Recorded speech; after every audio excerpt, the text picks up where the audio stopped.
Olá, bom dia a todos. O meu nome é António Ribeiro e eu sou responsável pela área de cibersegurança da Claranet e gostaria naturalmente de começar por agradecer o convite à organização que nos dá a oportunidade de hoje estarmos aqui a falar convosco sobre estes temas de segurança. Acima de tudo, queria agradecer também a vossa disponibilidade, de facto, para nos ouvirem durante os próximos cerca de 45 minutos aproximadamente. Durante este tempo eu irei falar-vos de dois tipos de ataques que não requerem a utilização de qualquer tipo de malware. Daí, naturalmente, o nome da apresentação Non-Malware Attacks. Para hoje, em termos de agenda, temos uma pequena introdução à Claranet para aqueles que eventualmente possam estar menos familiarizados connosco. Como vos disse, iremos dar aproximadamente 45 minutos e iremos também respondendo às questões que forem colocando que desde já vos incentivo a fazer através do chat, sendo que não iremos provavelmente ter uma slot reservada no fim para questões, tentaremos sempre que possível ir respondendo durante a apresentação.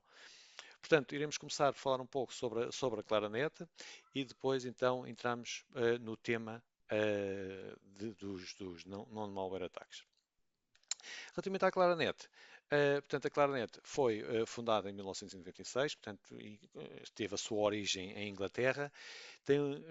Apresenta-se como uma fornecedora de serviços de nova geração e em termos de revenues, para vos dar uma ideia da dimensão, faturamos hoje mais de 400 milhões de euros, sendo que cerca de 25%, mais de 100 milhões, são em Portugal. Em termos de clientes, nós temos mais de 6.500 clientes empresariais e em Portugal mais de 2.000. Operamos em 9 países, para além dos indicados que vocês podem ver na Europa, estamos também presentes no Brasil, agora com uma segunda aquisição já no mercado brasileiro, e também nos Estados Unidos. Somos mais de 2.200 colaboradores, somos mais de 600 em Portugal, estes números estão um pouco desatualizados, nós somos seguramente mais de 650 hoje, portanto continuamos a crescer e temos 24 escritórios, sendo que destes 24, 3 são em Portugal, 2 em Lisboa e um no Porto.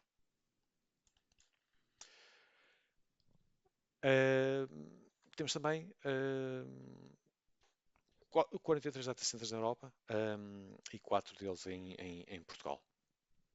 Do ponto de vista de segurança, apenas para vos dar uma introdução, e não é nem de perto nem de longe o objetivo desta apresentação estar a falar sobre o detalhe de cada um destes serviços, mas só para vos dar uma ideia o que é que nós fazemos na área de segurança dentro da Claranet.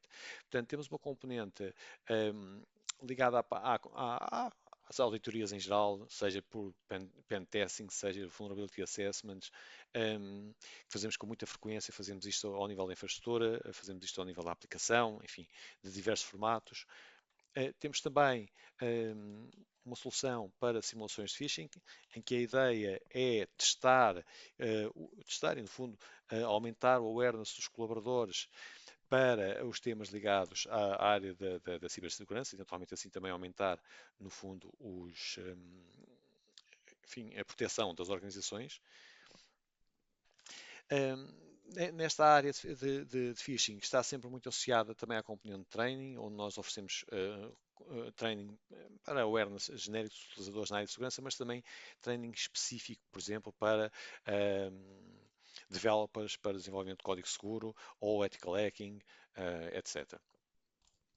Na área das operações, gostaria de destacar o serviço SOC as a Service que nós prestamos a partir de Carnachide. Nós prestamos um serviço de monitorização de segurança num modelo 24 por 7, onde fazemos o atendimento em português e fazemos a monitorização então da infraestrutura dos nossos clientes. Uma área que temos também bastante forte tem a ver com a integração de terceiras partes. É aqui que integramos, enfim, as soluções que vêm dos nossos parceiros, seja ao nível da segurança de rede, ao nível de identidade, aplicações e até mesmo ao nível do endpoint, onde temos aqui então esta componente significativa também na integração de terceiras partes. Nós em Portugal desenvolvemos um produto que designamos por Pulse. O Pulse é um produto de Cyber Intel, ou seja, a ideia é proteger os ativos digitais das organizações, seja, por exemplo, detectando credenciais expostas, data breach ou a criação de domínios semelhantes que podem, eventualmente, mais tarde, serem usados então para cometer fraude. Muito rapidamente, era esta a pequena introdução que vos queria dar sobre a Claranet. Vamos então ver o que é que são non-malware attacks e como é que é possível defendermos deste tipo de ataques. Começando então aqui por uma pequena definição. O que é que são efetivamente non-malware attacks? Bem, como o próprio nome indica, são ataques que são capazes de ganhar o controle de um computador sem descarregar qualquer ficheiro malicioso. Eles podem, normalmente assumem aqui duas formas distintas. Tipo de ataques, nós vamos ver os dois, mas um tipo de ataques são ataques mais tecnológicos e requerem, enfim, skills técnicos bastante elevados, e outros que não são tão tecnológicos, não é não são tecnológicos, usam naturalmente alguma tecnologia, mas acima de tudo tiram partido de engenharia social e naturalmente explorar, enfim, falhas de comportamento humano. Os ataques não enfim, mais tecnológicos, portanto, este primeiro grande grupo são também conhecidos como, ou muitas vezes designados como fileless, ou baseados em memória, ou então é uma expressão também, enfim, já foi mais comum na indústria, mas que é o chamado living off the land. Não são propriamente uma novidade, já existem há bastantes anos. Talvez naturalmente com formas diferentes, mas, por exemplo, para aqueles mais familiarizados com esta área, existiam, enfim, subejamente conhecidas backdoors que são muitas vezes deixadas e que são também depois exploradas neste tipo de ataques. Portanto, é uma coisa que já existe há alguns anos, no entanto, temos vindo a assistir a um número significativo nos últimos anos deste tipo de ataques. Portanto, como vos disse, a ideia é obter o controle, enfim, sem descarregar qualquer tipo de ficheiro, capaz de conseguir controlar uma qualquer máquina sem propriamente existir um ficheiro associado para ganhar este controle. Na verdade, o que os hackers fazem é utilizar as ferramentas que já existem. Nós vamos ver também exemplos das ferramentas típicas que são usadas nestes ataques, mas são, enfim, ferramentas que são usadas para fins legítimos, que depois os hackers então tiram partido para estes fins ilegítimos e para cometer então fraudes. Uma outra questão com este tipo de ataques é que não existindo, enfim, um fecheiro, não existindo uma assinatura, não é detectável também pelos antivírus tradicionais.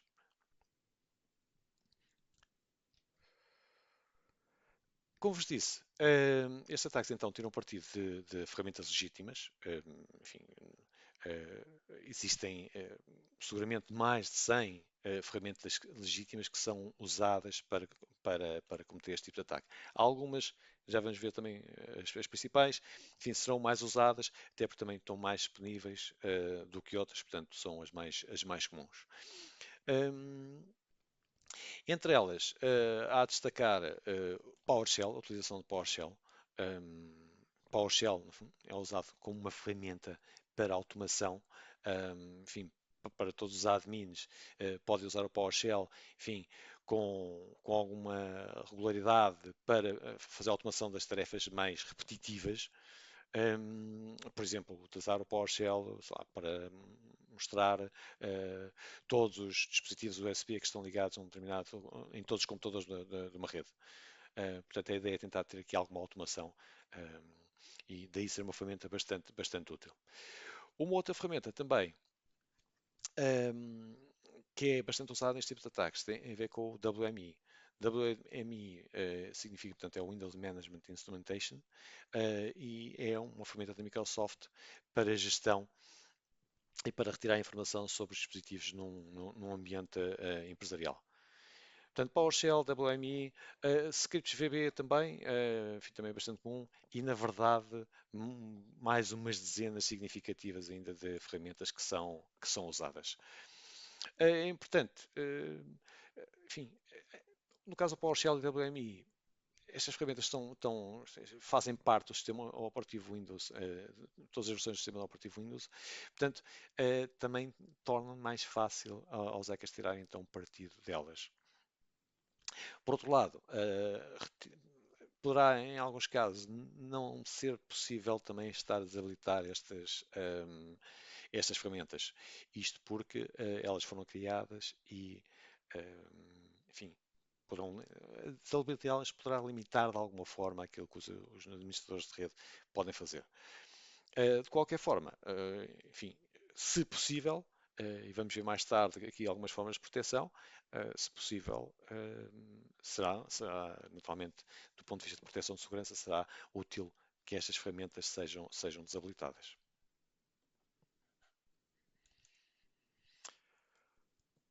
Apenas para vos dar um exemplo, enfim, é um exemplo relativamente simples para que no fundo vocês compreendam como é que este tipo de ataques é feito. E neste exemplo nós vamos começar com um utilizador que acede a um website utilizando, neste caso, o Firefox. O acesso a este website eventualmente poderá ter sido, enfim, feito antes por acesso a uma mensagem, a um e-mail ou algo, ou até mesmo uma mensagem de spam, enfim, que conseguiu ultrapassar os filtros de spam e o utilizador eventualmente clica no link e acede então ao site. Nesta página é carregado então um flash, enfim, o flash é um ataque bastante comum, desculpa, é um vetor de ataque bastante comum, dada a quantidade enorme também de vulnerabilidades, embora é mais em fim de vida, mas serve aqui para exemplificar como é que o tipo de ataque se processa neste exemplo. A partir daqui, o Flash invoca então o PowerShell. Como vos disse, o PowerShell é uma ferramenta perfeitamente legítima que existe em todas as máquinas Windows. E a partir daqui, o atacante passa a ter então acesso à command line e até aqui não existiu nenhum ficheiro enviado para a máquina. O PowerShell liga-se então a um servidor de command and control, enfim, onde a partir daqui pode retirar um script malicioso que, por exemplo, vai encontrar dados sensíveis e enviá-los para o atacante. Como vos disse, se vocês repararem, neste ataque não há nenhum download de qualquer tipo de malware em todas as fases do ataque.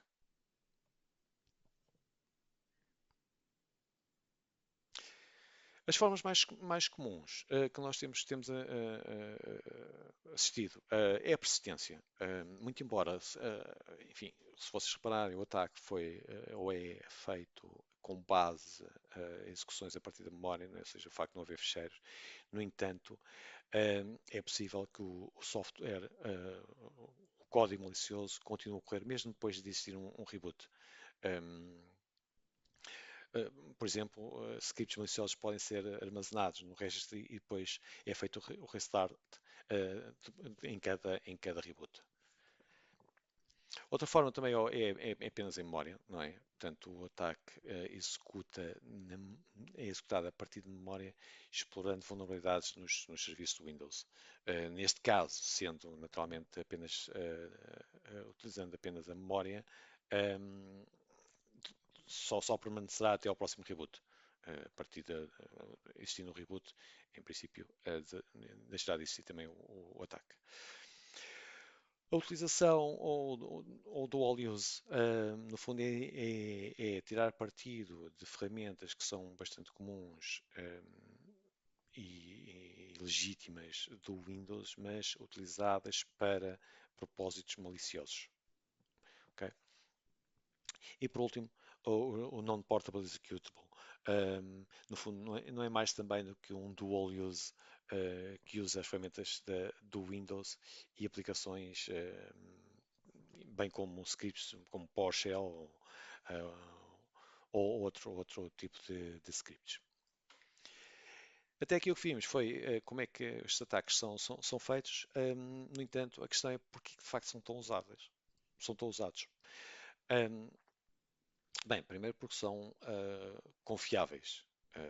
Ou seja, estas ferramentas são usadas frequentemente. Portanto, não é invulgar ver ferramentas usadas nestes tipos de ataques a correrem com o propósito legítimo num ambiente empresarial.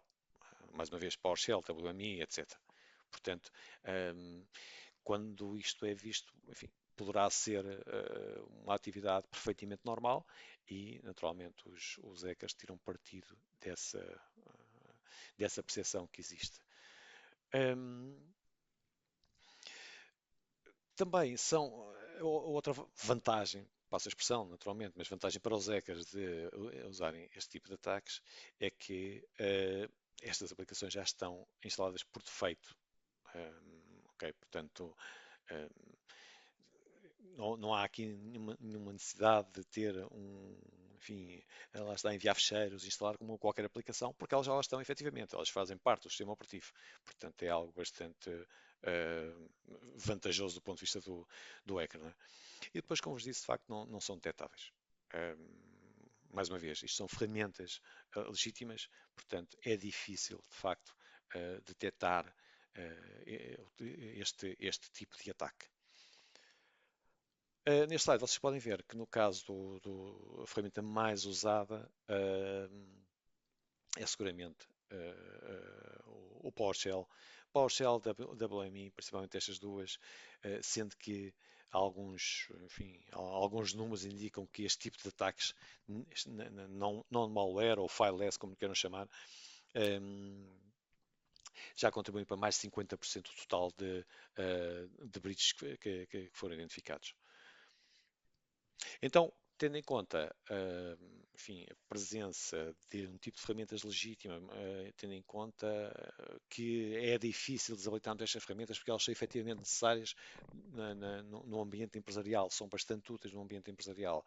Então, como é que as organizações podem proteger para evitarem serem comprometidas num ataque destes? Bem, a primeira regra é, de facto, se não é necessário, não use. Falámos anteriormente que é difícil desabilitar estas ferramentas, no entanto, em ambientes onde tal seja possível, de facto terá que haver um warning aqui de software para retirar determinado tipo de ferramentas que não sejam necessárias. Não é? Portanto, sempre que possível, será melhor desabilitar este tipo de ferramentas. A outra, e esta também já existe algum tipo de proteções, mas sempre não quero mais recomendar o desativar macros, não é? Portanto,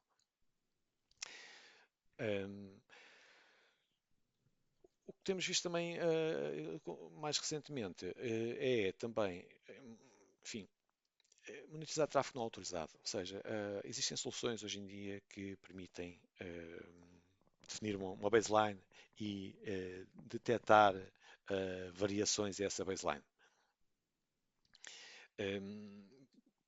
Isto poderá levar, de facto, a que sejam detectados, visto que, enfim, não nos podemos fiar num tradicional antivírus, será mais uma camada adicional de segurança que podemos usar. Isto leva-me também ao ponto seguinte, que é as soluções de proteção de segurança para o endpoints da nova geração, ou seja, que não são necessariamente baseadas em assinaturas, como neste caso, enfim, nem sequer temos propriamente uma assinatura, portanto, é impossível estar a detectar o ataque com base em assinaturas. Estas soluções permitem, no fundo, no, no fundo, analisar comportamentos. Comportamentos no sentido em que por exemplo, determinados tipos de processos abertos num determinado momento poderão iniciar algum tipo de ameaça, ou seja, vão fazendo trace aos processos, à memória, etc., do PC e a partir daí também deduzir que poderão estar na presença de determinado tipo de ameaças. E por último, naturalmente, esta é, enfim, uma máxima que será válida para todos os dispositivos, que eles devem estar tão atualizados quanto possível do ponto de vista de segurança. Todos nós sabemos que também nem sempre é possível fazer os updates de segurança enfim, mais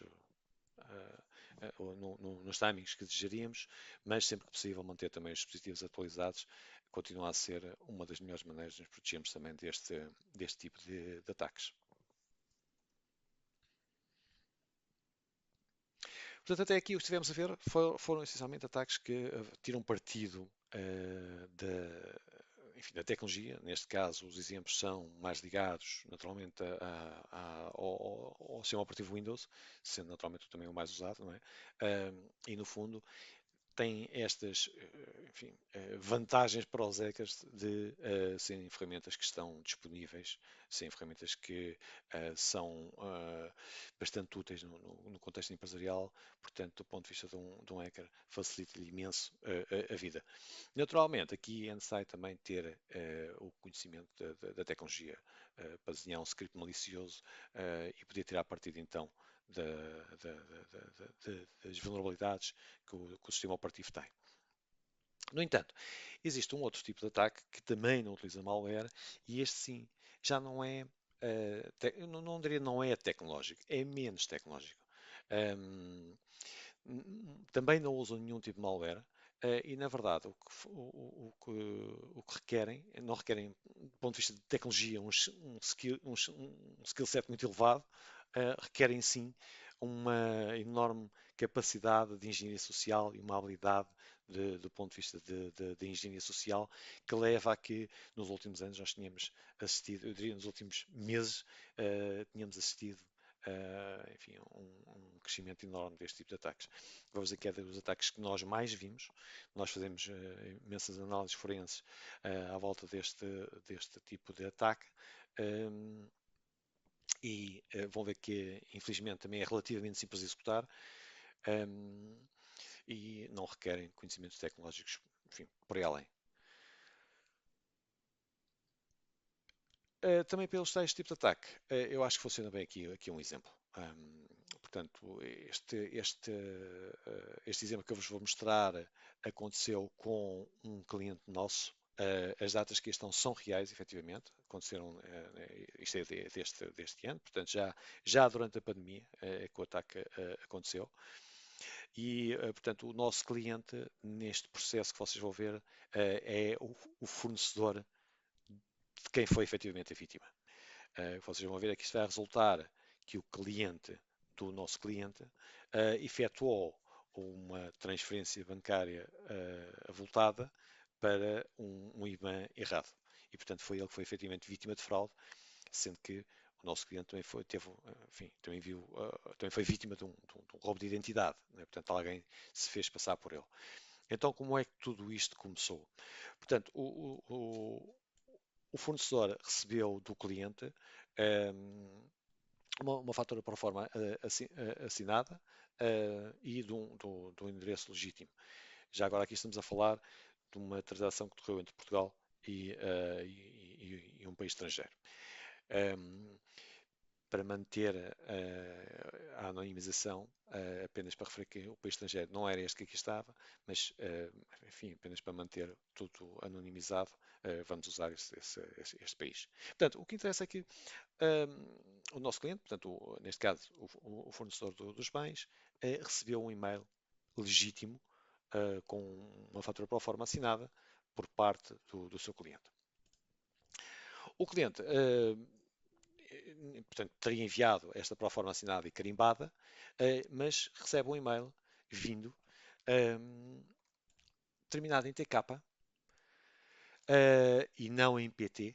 Portanto, mais uma vez, o nosso cliente está em Portugal, portanto, o e-mail era igual, apenas diferia nos últimos caracteres, portanto, terminado em TK, e a questionar se ele teria usado o desconto.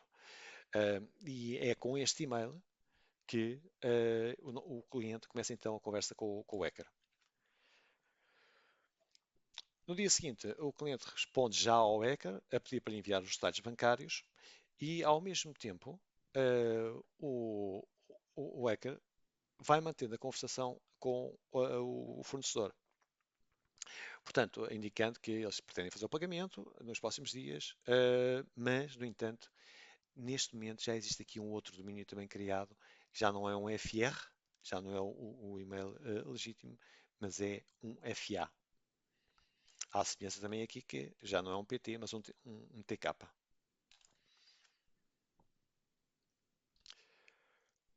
Ahm, Portanto, o cliente recebe então um mail do hacker com os detalhes bancários falsos, e o fornecedor recebe um mail do hacker, ahm, a pedir os detalhes bancários, para ele tirar então partido dos 2% de pagamento. Aqui é importante notar uma coisa: o hacker portanto, está aqui como um man in the middle, e é importante ir mantendo a conversação com os dois lados para que não exista nenhuma outra conversação entre fornecedor e cliente e seja ele a controlar toda a comunicação. No dia seguinte, o nosso cliente envia os detalhes bancários, os verdadeiros, não é? Portanto, os corretos, mas envia-os para o hacker. Portanto, não se apercebe que não está a enviá-los para o cliente deles, mas sim que está a enviá-los para o hacker. Portanto, isto é informação, mais uma vez, para evitar de facto que existam conversas entre o fornecedor e o cliente. Um, Portanto, o cliente recebe então um mail do hacker a pedir o pagamento, isto no dia seguinte. Reparem que isto acontece de 24 de abril, já vamos ver, até 30 de abril. Aqui, neste dia, já o cliente fez o pagamento para o IBAN errado, ou seja, já transferiu dinheiro diretamente para o hacker.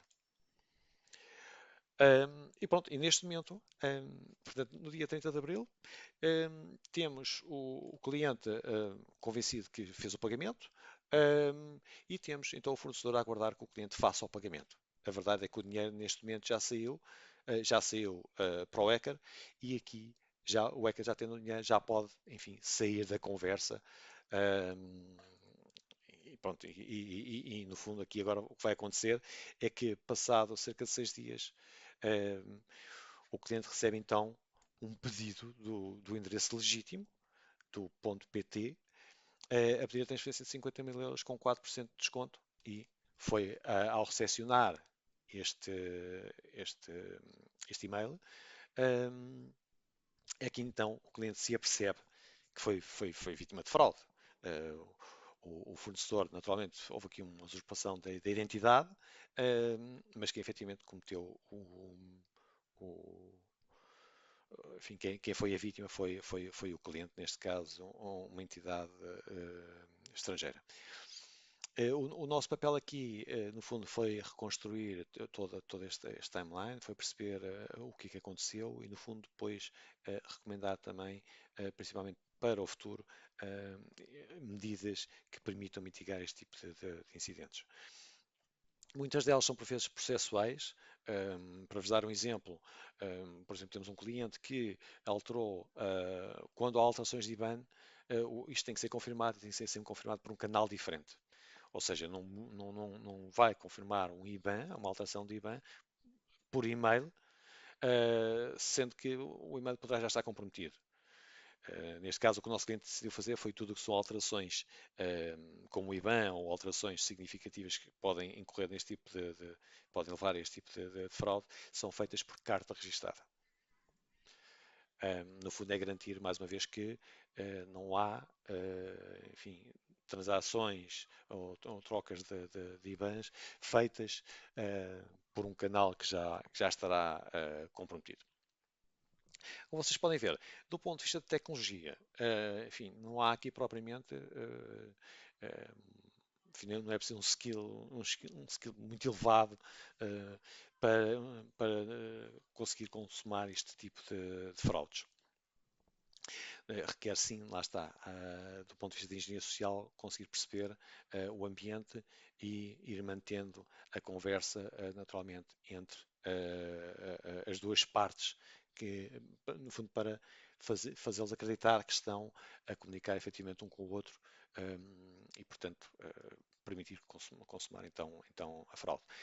Como repararam, tudo isto começa efetivamente com há aqui uma interseção inicial, ou seja, há aqui de alguma forma, houve a percepção, aqui foi descoberto que esta conversação legítima já estaria a acontecer, portanto já havia aqui uma intenção de uma encomenda, uma proforma, e tudo isto começa efetivamente por, na maior parte dos casos, começa por contas comprometidas.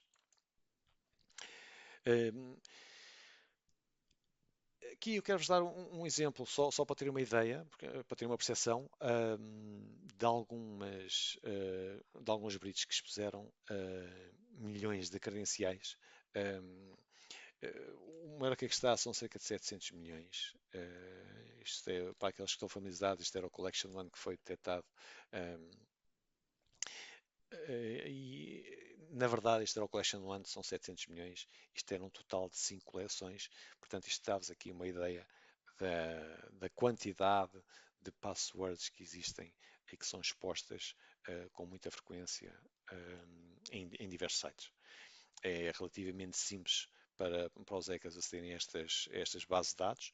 Muitas vezes, algumas delas já são combinações de diversos breaches, portanto, já são expostas como chamados como combos, no fundo, que já são aglomerados de vários breaches, mas isto dá-vos uma ideia também da quantidade de,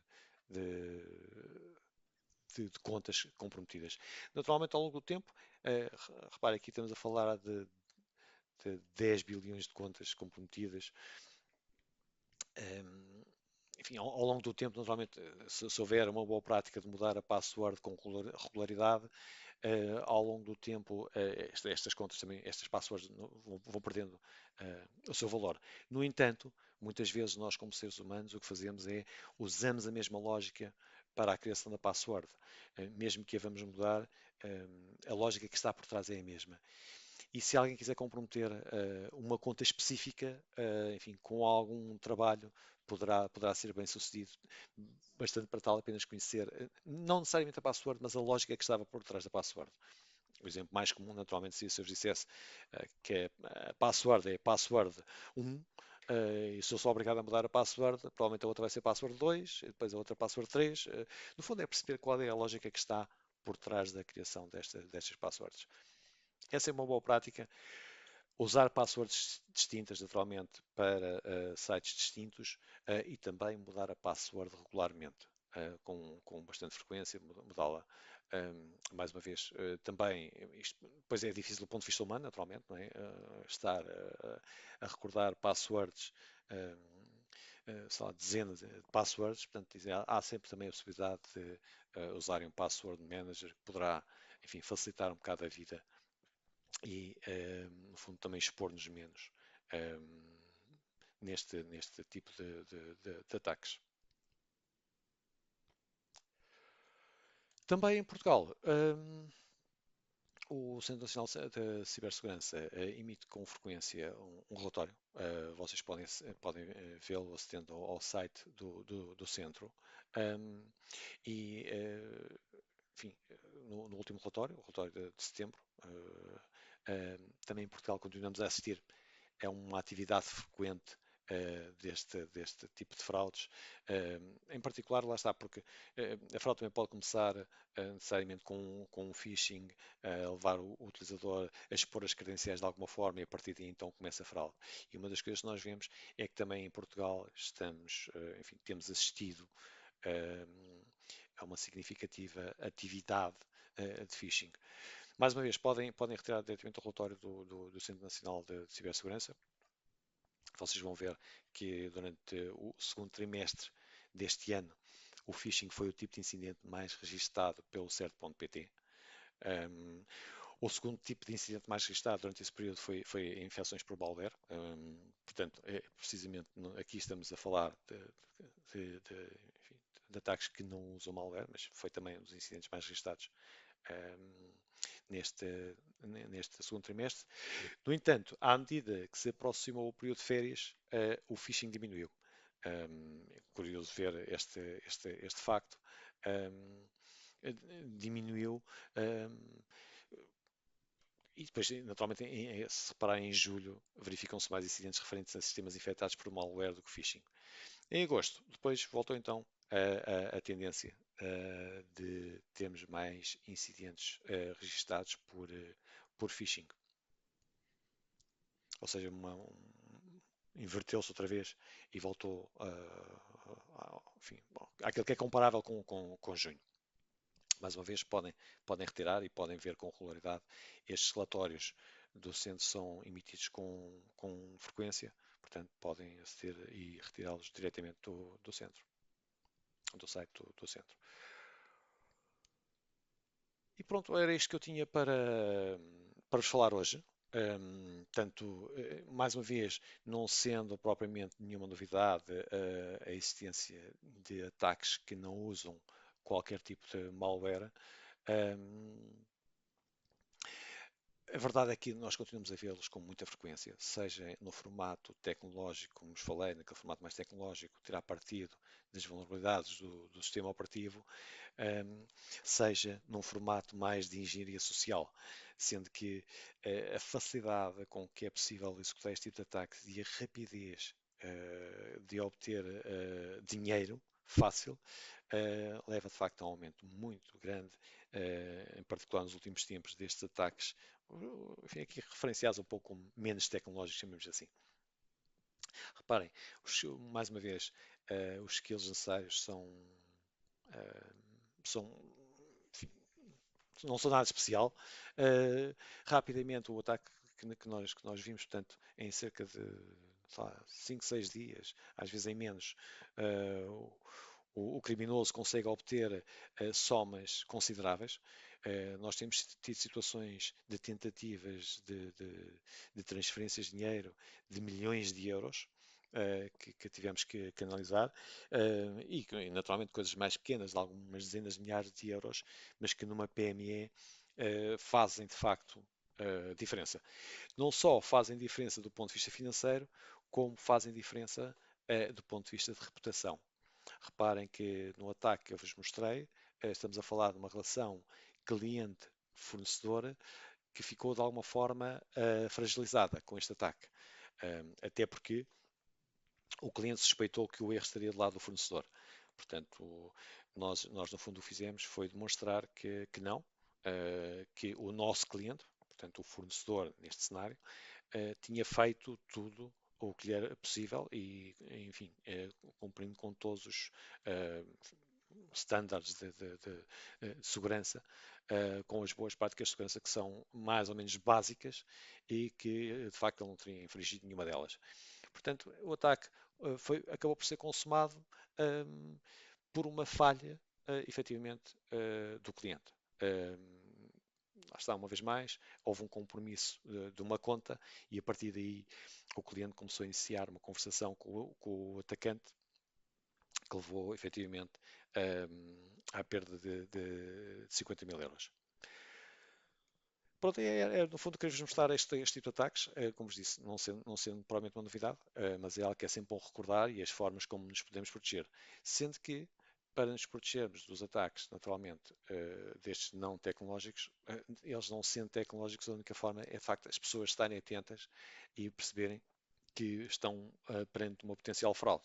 Portanto, se existia tecnologia para nos proteger dos primeiros, nestes segundos, o que terá que existir é um awareness mais elevado por parte dos utilizadores para perceberem que isto é muito comum e, no fundo, mas estarem treinados para detectarem pequenos indícios, neste caso, a mudança das duas letras no domínio, pequenos indícios que podem rapidamente detectar que estamos perante uma fraude ou uma tentativa de fraude. Era sobre isso que eu vos queria falar hoje. Resta-me, uma vez mais, agradecer a vossa disponibilidade e contem connosco na Claranet para vos ajudar no que for possível nestas áreas da segurança. Muito bom dia e obrigado.